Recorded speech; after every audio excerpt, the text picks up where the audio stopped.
In today's video, I'm going to teach you how to allow a website in Microsoft Edge. If a site needs access to things like your camera, microphone, location, or even certain features like JavaScript, Edge lets you control those permissions quickly and safely.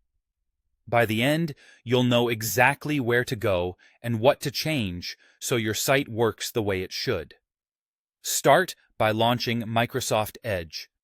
Once it's open, load the website you want to allow. It helps to be on the page itself because Edge shows site-specific options that are easier to adjust when the page is active. You'll find that Edge's main settings menu contains broader permission controls, but for a fast site-by-site adjustment, we'll use the options built right into the address bar. Look to the far left of the address bar and click the lock icon, sometimes labeled as View Site Information. This is your shortcut to everything Edge knows about the page you're on. From the menu that opens, choose Permissions for this site. This takes you directly into a focused view for the site you're visiting, so your changes apply only here and not across all websites. A new tab will open listing all available permissions. Next to each item, use the drop-down menu to choose Allow. You'll see options like camera and microphone.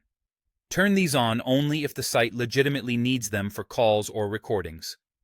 For location, Allow is helpful for maps or local services.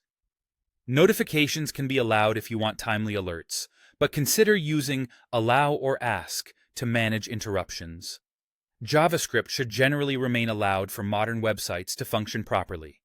You might also see items like pop-ups and redirects, automatic downloads, clipboard, MIDI devices, or insecure content. Only allow what the site truly needs. If you're unsure, using Ask can strike a balance between convenience and control. After adjusting permissions, Edge may prompt you to reload the page. If you see that prompt, go ahead and refresh so your changes take effect. If the site still doesn't behave as expected, double-check the permissions list and confirm you've set the correct items to Allow. Remember, these choices are scoped to this one website, which keeps your broader browsing more secure. If you ever want to undo changes, return to the same permissions for this site view and switch items back to default or block. That's all there is to it. You've successfully allowed a website in Microsoft Edge, with just the right permissions to keep things working smoothly and securely.